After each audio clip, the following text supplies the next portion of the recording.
నారాయణం నమస్కృత్య నరం చైవ నరోత్తమం దేవీం సరస్వతీం వ్యాసం తతో జయముదీరయేత్. భారత భారతీయ మరో అంకానికి స్వాగతం. మనం మహాభారతంలోని ఆదిపర్వంలో 193వ అధ్యాయంలో ఉన్నాం. ఇత పూర్వం చూసాం, పాండవుల దగ్గరికి, బ్రాహ్మణుల వేషాలలో ఉన్న పాండవుల దగ్గరికి మరో దూత వచ్చాడు. ద్రుపదుడు పంపించగా వచ్చి, అయ్యా మిమ్మల్ని అందరినీ మహారాజు వారు భోజనాలకు ఆహ్వానించాడు అని చెప్పాడు. దూతవాచ జన్యార్థమన్నం ద్రుపదేవరాజ్ఞా వివాహ హేతో రూప సంస్కృతం చ తదాప్నువధ్వం కృత సర్వకార్యా కృష్ణాం చ తత్రైవ చిరం న కార్యం. దూత అన్నాడు, ద్రుపద మహారాజు వివాహ నిమిత్తంగా జ్ఞాతులకు విందు చేయడానికి భోజనం సిద్ధం చేశాడండి. మీరు కూడా పనులు ముగించుకుని దయచేయండి. ద్రౌపదిని కూడా శాస్త్రోక్తంగా అక్కడే పొందవచ్చు, ఆలస్యం చేయొద్దని. పనులు ముగించుకుని ఏముందంటే అనకూడదు కానీ పని భిక్షాటన చేసుకొచ్చి పంచుకుని తింటున్నారు.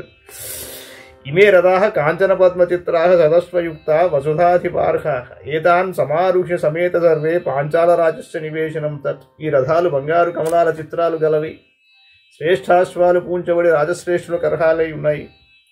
వీరందరూ కలిసి వీటిని అధిరోహించి ఆ ద్రుపదుని రాజమందిరంలోకి ప్రవేశించండి అన్నాడు. బ్రహ్మాండ రథాలను పట్టుకొచ్చాడు ఆయన. వైశంపాయనోవాచ తథ ప్రయాతాః కురుపుంగవాస్తే పురోహితం తం పర్యాప్య సర్వే ఆస్థాయ యానాని మహాంతితాని కుంతీ చ కృష్ణా చ సహైకయానే. వైశంపాయుడు అంటాడు, ఓ జనమేజయ మహారాజా, ఆ కురుశ్రేష్ఠుడు ద్రుపద పురోహితుని బయలుదేరదీసి విశాలమైన రథాలపైన అధిష్ఠించి రాజభవనానికి బయలుదేరారు. అప్పుడు కుంతి ద్రౌపది ఒకే రథంలో కూర్చున్నారు. శృత్వాదు వాక్యాన్ని పురోహితస్య యాన్యుక్తవాన్ భారత ధర్మరాజः జిజ్ఞాసయైనాథ కురూత్తమానాం ద్రవ్యాన్యనేకాన్యుపసంజహార. ద్రుపదుడు ధర్మరాజు పురోహితునితో పలికిన మాటలను పురోహితుని ద్వారా విని పురుశ్రేష్ఠులను వారి స్వభావం ద్వారా గ్రహించాలని అనేక విధాలైన వస్తు సామగ్రిని తెప్పించాడు. చాలా పన్నాగాలు చేస్తున్నాడు.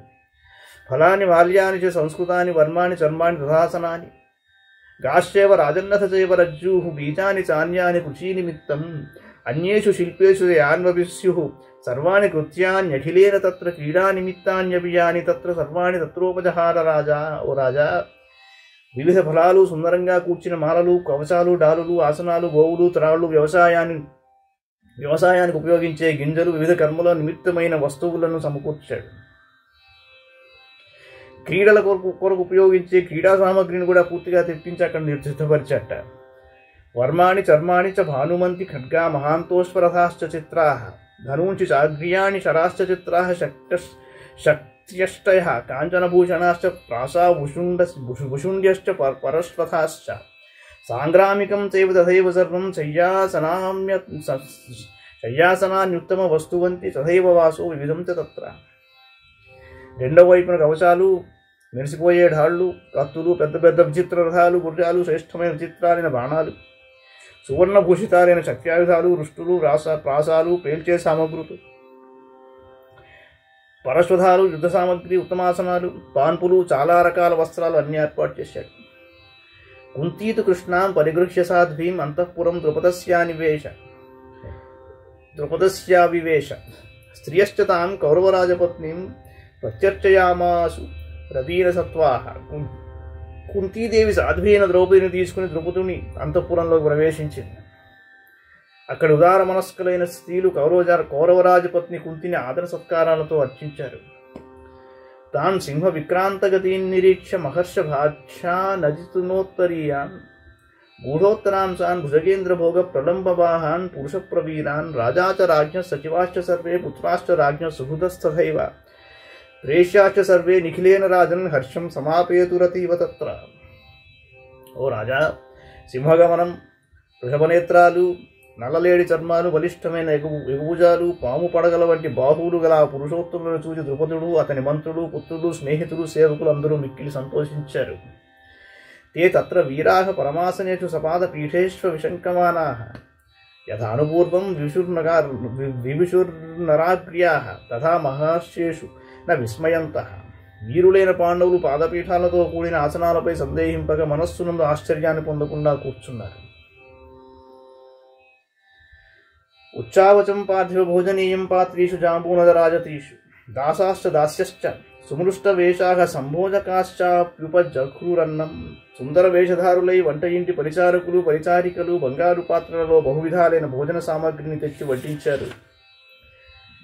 తే తత్ర భుక్త్వా పురుషప్రవీరా యథాత్మకామం సుపురుషం ప్రతీతాః ఉత్క్రమ్య సర్వాణి వసూని రాజన్ సాంగ్రామికం తే ద్విషుర్నృవీరాః. రాజా, వీరశ్రేష్ఠులైన పాండవులు తమ తమ ఆసక్తికి అనుగుణంగా భోజన పదార్థాలను తిని ప్రసన్నులై భోగ సామగ్రిని కాదని యుద్ధ సామగ్రి కల ప్రదేశానికి చేరారట. తల్లక్షయిత్వా ద్రుపదస్య పుత్ర రాజా చ సర్వైః సహ మంత్రిముఖ్యైః సమర్థయామాసురుపేత్య హృష్టాః కుంతీసుతాన్ పార్థివ రాజపుత్రాన్. మహారాజా, అది గుర్తించిన ద్రుపదుడు, దుష్టద్యుమ్నుడు, మంత్రులు అందరూ ప్రసన్నులయ్యారు. భోగ సామగ్రిని కాదని యుద్ధ సామగ్రి కల ప్రదేశానికి చేరారు. అలా క్షత్రియులే చేయగలరు. వారి వద్దకు చేరి కుంతీపుత్రులైన వారిని రాజకుమారులుగా భావించారు. ఇది శ్రీ మహాభారతే ఆదిపర్వణి వైవాహిక పర్వణి యుధిష్ఠిరాది పరీక్షణే 93-శతమోధ్యాయ. మంగళం భగవాన్ విష్ణు మంగళం గరుడధ్వజ మంగళం పుండరీకాక్షో మంగళాయ తనోహరి. సర్వం శ్రీకృష్ణార్పణమస్తు.